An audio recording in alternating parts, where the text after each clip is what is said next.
ਅਮ੍ਰਿਤਾ ਪ੍ਰੀਤਮ ਦੀ ਕਹਾਣੀ ਹੈ ਉਧੜੀਆਂ ਹੋਈਆਂ ਕਹਾਣੀਆਂ। ਮੈਂ ਤੇ ਕੇਤਕੀ ਅਜੇ ਇੱਕ ਦੂਜੀ ਦੀਆਂ ਜਾਣੂ ਨਹੀਂ ਸੀ ਬਣੀਆਂ ਕਿ ਮੇਰੀ ਮੁਸਕਰਾਹਟ ਨੇ ਉਹਦੀ ਮੁਸਕਰਾਹਟ ਨਾਲ ਦੋਸਤੀ ਪਾ ਲਈ। ਮੇਰੇ ਘਰ ਦੇ ਸਾਹਮਣੇ ਨਿੰਮ ਦੇ ਤੇ ਕਿੱਕਰ ਦੇ ਰੁੱਖਾਂ 'ਚ ਘਿਰਿਆ ਹੋਇਆ ਇੱਕ ਬੰਨ੍ਹ ਹੈ। ਬੰਨ੍ਹ ਦੇ ਪਾਰਲੇ ਪਾਸੇ ਤੋਰੀਏ ਦੇ ਤੇ ਛੋਲੀਏ ਦੇ ਖੇਤ ਹਨ। ਇਹਨਾਂ ਖੇਤਾਂ ਦੀ ਖੱਬੀ ਵੱਖੀ ਕੋਲ ਕਿਸੇ ਸਰਕਾਰੀ ਕਾਲਜ ਦਾ ਇੱਕ ਬੜਾ ਵੱਡਾ ਬਗੀਚਾ ਹੈ। ਇਸ ਬਗੀਚੇ ਦੀ ਇੱਕ ਨੁੱਕਰ 'ਚ ਕੇਤਕੀ ਦੀ ਝੁੱਗੀ ਹੈ। ਬਗੀਚੇ ਨੂੰ ਸਿੰਜਣ ਵਾਸਤੇ ਪਾਣੀ ਦੀਆਂ ਛੋਟੀਆਂ-ਛੋਟੀਆਂ ਖਾਲਾਂ ਕਈ ਥਾਈਂ ਵਗਦੀਆਂ ਹਨ। ਪਾਣੀ ਦੀ ਇੱਕ ਖਾਲ ਕੇਤਕੀ ਦੀ ਝੁੱਗੀ ਅੱਗੋਂ ਵੀ ਲੰਘਦੀ ਹੈ। ਇਸੇ ਖਾਲ ਦੇ ਕੰਢੇ ਬੈਠੀ ਹੋਈ ਕੇਤਕੀ ਨੂੰ ਮੈਂ ਰੋਜ਼ ਵੇਖਦੀ ਹੁੰਦੀ ਸਾਂ। ਕਦੀ ਉਹ ਕੋਈ ਪਤੀਲਾ ਜਾਂ ਪਰਾਤ ਮਾਂਜਦੀ ਹੁੰਦੀ ਸੀ ਤੇ ਕਦੀ ਉਹ ਸਿਰਫ ਪਾਣੀ ਦੀਆਂ ਬੁੱਕਾਂ ਭਰ ਕੇ ਚਾਂਦੀ ਦੇ ਗਜਰਿਆਂ ਨਾਲ ਲੱਦੀਆਂ ਹੋਈਆਂ ਆਪਣੀਆਂ ਬਾਹਾਂ ਧੋ ਰਹੀ ਹੁੰਦੀ ਸੀ। ਚਾਂਦੀ ਦੇ ਗਜਰਿਆਂ ਵਾਂਗ ਹੀ ਉਹਦੇ ਪਿੰਡੇ ਉੱਤੇ ਉਮਰ ਨੇ ਮਾਸ ਦੇ ਮੋਟੇ-ਮੋਟੇ ਵੱਟ ਪਾ ਦਿੱਤੇ ਸਨ, ਪਰ ਉਹ ਆਪਣੇ ਡਾਢੇ ਸੌਲੇ ਰੰਗ ਵਿੱਚ ਵੀ ਮੈਨੂੰ ਇੰਨੀ ਸੋਹਣੀ ਲੱਗਦੀ ਸੀ ਕਿ ਮਾਸ ਦੇ ਮੋਟੇ-ਮੋਟੇ ਵੱਟ ਮੈਨੂੰ ਉਹਦੀ ਉਮਰ ਦਾ ਸ਼ਿੰਗਾਰ ਜਾਪਣ ਲੱਗ ਪਏ ਸਨ। ਸ਼ਾਇਦ ਇਸ ਲਈ ਕਿ ਉਹਨੇ ਹੋਠਾਂ ਦੀ ਮੁਸਕਰਾਹਟ ਵਿੱਚ ਇੱਕ ਅਜੀਬ ਤਰ੍ਹਾਂ ਦਾ ਰੱਜ ਸੀ, ਇੱਕ ਅਜੀਬ ਤਰ੍ਹਾਂ ਦੀ ਸੰਤੁਸ਼ਟਤਾ ਜਿਹੜੀ ਅੱਜ ਦੇ ਜ਼ਮਾਨੇ 'ਚ ਸਭਨਾਂ ਦੇ ਮੂੰਹਾਂ ਤੋਂ ਗੁਆਚ ਗਈ ਹੋਈ ਹੈ। ਮੈਂ ਰੋਜ਼ ਉਹਨੂੰ ਵੇਖਦੀ ਸਾਂ ਤੇ ਸੋਚਦੀ ਸਾਂ ਕਿ ਉਹਨੇ ਪਤਾ ਨਹੀਂ ਇਹ ਰੱਜ ਕਿਸ ਤਰ੍ਹਾਂ ਆਪਣੇ ਮੋਟੇ ਤੇ ਕਾਲੇ ਹੋਠਾਂ 'ਚ ਸਾਂਭ ਕੇ ਰੱਖ ਲਿਆ ਸੀ। ਤੇ ਮੈਂ ਉਹਨੂੰ ਵੇਖਦੀ ਸਾਂ, ਮੁਸਕਰਾ ਦਿੰਦੀ ਸਾਂ, ਉਹ ਮੈਨੂੰ ਵੇਖਦੀ ਸੀ, ਮੁਸਕਰਾ ਦਿੰਦੀ ਸੀ।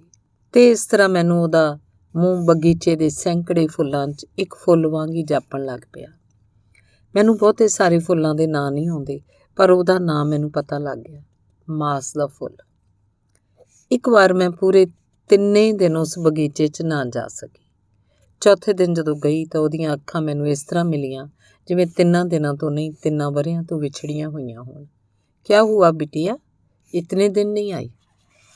ठंडी बहुत थी अम्मा, बस बिस्तर में ही बैठी रही। सचमुच बहुत जाड़ा पड़ता है तुम्हारे देश में। तुम्हारा कौन सा गांव है अम्मा? तो जहाँ झोंपड़ी डाल ली वही मेरा गांव है। ये तो ठीक है, फिर भी अपना गांव होता है। अब तो उस धरती से नाता टूट गया बिटिया।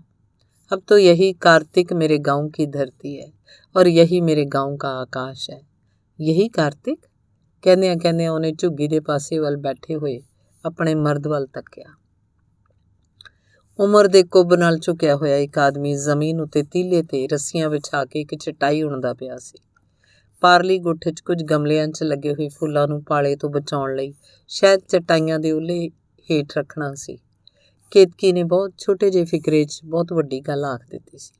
ਸ਼ਾਇਦ ਬਹੁਤ ਵੱਡੀਆਂ ਸੱਚਾਈਆਂ ਨੂੰ ਬਹੁਤ ਵੱਡੇ ਵਿਸਥਾਰ ਦੀ ਲੋੜ ਨਹੀਂ ਹੁੰਦੀ। ਮੈਂ ਇੱਕ ਅਚੰਭੇ ਨਾਲ ਉਸ ਆਦਮੀ ਵੱਲ ਵੇਖਣ ਲੱਗ ਪਈ ਜਿਹੜਾ ਇੱਕ ਔਰਤ ਲਈ ਧਰਤੀ ਵੀ ਬਣ ਸਕਦਾ ਹੈ ਤੇ ਅਸਮਾਨ ਵੀ। क्या देखती हो बिटिया? ये तो मेरी बेरंग चिट्ठी है। बेरंग चिट्ठी? जब चिट्ठी पर टिक्स नहीं लगाते तो वो बेरंग हो जाती है। हाँ अम्मा, जब चिट्ठी के ऊपर टिकट नहीं होती तो वो बेरंग हो जाती है। तो फिर उस चिट्ठी को लेने वाला दुगना दाम देता है। हाँ अम्मा, उसको लेने के लिए दुगने पैसे देने पड़ते हैं। बस यही समझ लो कि इसको लेने के लिए मैंने दुगने दाम दिए हैं। एक तो तन का दाम दिया और एक मन का। ਮੈਂ ਕੇਤਕੀ ਦੇ ਮੂੰਹ ਵੱਲ ਵੇਖਣ ਲੱਗ ਪਈ। ਕੇਤਕੀ ਦਾ ਸਾਦਾ ਤੇ ਸੌਲਾ ਮੂੰਹ ਜ਼ਿੰਦਗੀ ਦੀ ਕਿਸੇ ਬੜੀ ਵੱਡੀ ਫਿਲਾਸਫੀ ਨਾਲ ਵਗਦਾ ਪਿਆ ਸੀ। ਇਸ ਰਿਸ਼ਤੇ की चिट्ठी जब लिखते हैं तो गांव के बड़े बूढ़े इसके ऊपर अपनी मोहर लगाते हैं। तो क्या अम्मा तुम्हारी इस चिट्ठी के ऊपर गांव वालों ने अपनी मोहर नहीं लगाई थी? नहीं लगाई तो क्या हुआ? मेरी चिट्ठी थी, मैंने ले ली। ये कार्तिक की चिट्ठी तो सिर्फ केतकी के नाम लिखी है। तुम्हारा नाम केतकी है? कितना प्यारा नाम है। तुम बड़ी बहादुर औरत हो अम्मा। मैं शेरों के कबीले से हूँ। वो कौन सा कबीला है अम्मा? यही जो जंगल में शेर होते हैं, वो सब हमारे भाई बंधु होते हैं। अब भी जब जंगल में कोई शेर मर जाए तो हम लोग 13 दिन उसका शोक मनाते हैं। हमारे कबीले के मर्द लोग अपना सिर मुंडवा देते हैं और मिट्टी की हंडिया फोड़कर मरने वाले के नाम पर दाल चावल बांटते हैं। सच अम्मा? मैं चकमक टोला की हूँ जिसके पैरों में कपिल धारा बहती है। ये कपिल धारा क्या है अम्मा? तुमने गंगा का नाम सुना है? गंगा नदी? गंगा बहुत पवित्र नदी है, जानती हो ना? जानती हूँ, पर कपिल धारा उससे भी पवित्र नदी है। कहते हैं कि गंगा मैया 1 साल में एक बार काली गाय का रूप धारती है और कपिल धारा में स्नान करने के लिए जाती है। ये चकमक टोला किस जगह है अम्मा? करंजिया के पास। और ये करंजिया? तुमने नर्मदा का नाम सुना है? हाँ सुना है। नर्मदा नदी और सोन नदी भी नज़दीक पड़ती है, तो यह नदियाँ भी बहुत पवित्र है। उतनी नहीं जितनी कपिल धारा।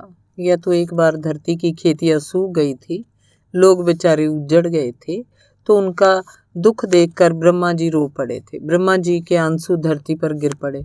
बस जहाँ उनके आंसू गिरे वहाँ ये नर्मदा और सोन नदी बहने लगी। अब इनसे खेतों को पानी मिलता है। और कपिल धारा से, इससे तो मनुष्य की आत्मा को पानी मिलता है। मैंने इसी के जल में स्नान किया था और कार्तिक को अपना पति मान लिया। अब तुम्हारी उम्र क्या होगी अम्मा? 16 बरस की होगी। पर तुम्हारे माँ बाप ने कार्तिक को तुम्हारा पति क्यों ना माना? ये बात थी कि कार्तिक की पहले एक शादी हुई थी। इसकी औरत मेरी सखी थी, बड़ी भली औरत थी। उसके घर चुंदरू मुंदरू 2 बेटे हुए। दोनों बेटे एक ही दिन जन्मे थे। तो हमारे गांव का गुणिया कहने लगा कि ये औरत अच्छी नहीं है। इसने एक ही दिन अपने पति का संग भी किया था और अपने प्रेमी का भी, इसलिए एक की जगह 2 बेटे जन्मे। उस बेचारी पर इतना बड़ा दोष लगा दिया। पर गुनिया की बात को कौन टालेगा?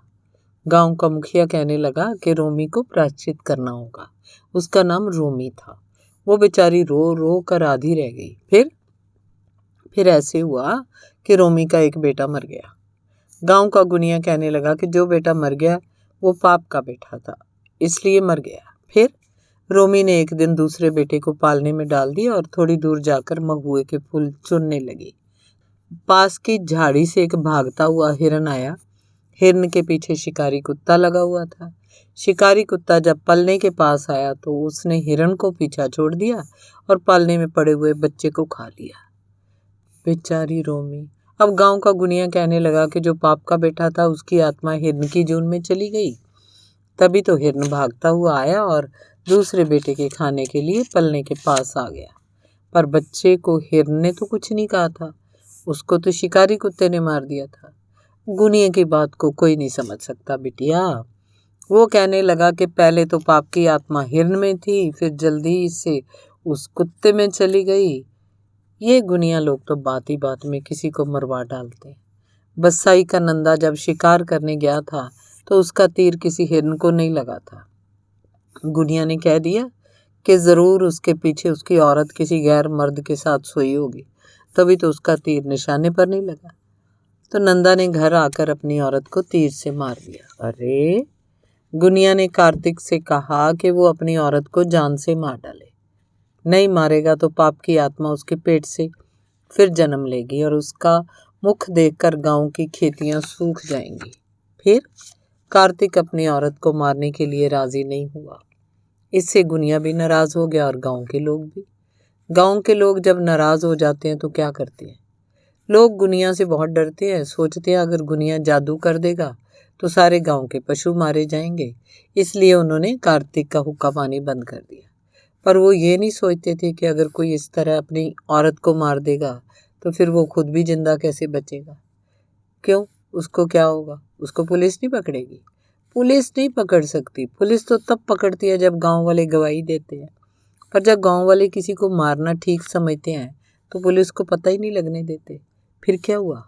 बेचारी रोपी ने तंग आकर महुए के पेड़ से रस्सी बांध ली और अपने गले में डालकर मर गई। बेचारी बेगुनाह रोपी। गांव वाले ने तो समझा कि बात खत्म हो गई, पर मुझे मालूम था कि बात खत्म नहीं हुई, क्योंकि कार्तिक ने अपने मन में ठान लिया था कि वो गुनिया को जान से मार डालेगा। ये तो मुझे मालूम था कि गुनिया जब मर जाएगा, मरकर राक्षस बनेगा। वो तो जीते जी भी राक्षस था। जानती हो राक्षस क्या होता है? क्या होता है?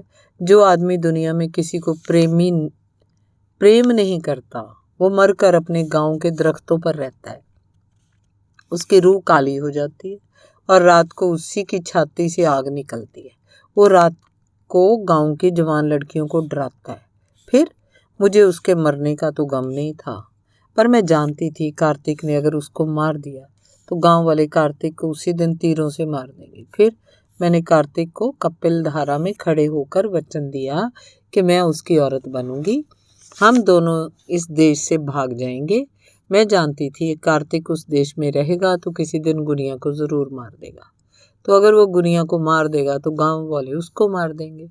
तो कार्तिक को बचाने के लिए तुमने अपना देश छोड़ दिया। जानती हूँ वो धरती नरक होती है जहाँ महुआ नहीं उगता, पर क्या करती।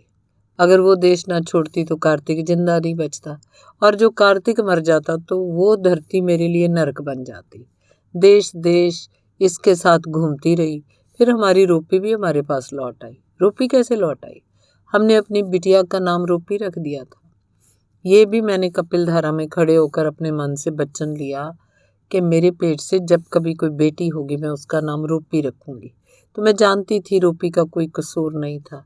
जब मैंने बिटिया का नाम रूपी रखा तो मेरा कार्तिक बहुत खुश हुआ। अब तो रूपी बहुत बड़ी हो गई। अरे बिटिया, अब तो रूपी के बेटे भी जवान होने लगे। बड़ा बेटा 8 बरस का है और छोटा 6 बरस का। मेरी रूपी यहाँ के बड़े माली से ब्याही है। हमने दोनों बच्चों के नाम चुंदरू मुंदरू रखे हैं। वही नाम जो रूपी के बच्चों के थे। हाँ, वही नाम रखे हैं। मैं जानती हूँ उनमें से कोई भी पाप का बच्चा नहीं था। तो मैं किन्ना चिर केतकी दे मूंह अल तकदी रही। कार्तिक ਦੀ ਉਹ ਕਹਾਣੀ ਜਿਹੜੀ ਕਿਸੇ ਗੁਣੀਏ ਨੇ ਆਪਣੇ ਡਾਢੇ ਹੱਥਾਂ ਨਾਲ ਉਧੇੜ ਦਿੱਤੀ ਸੀ।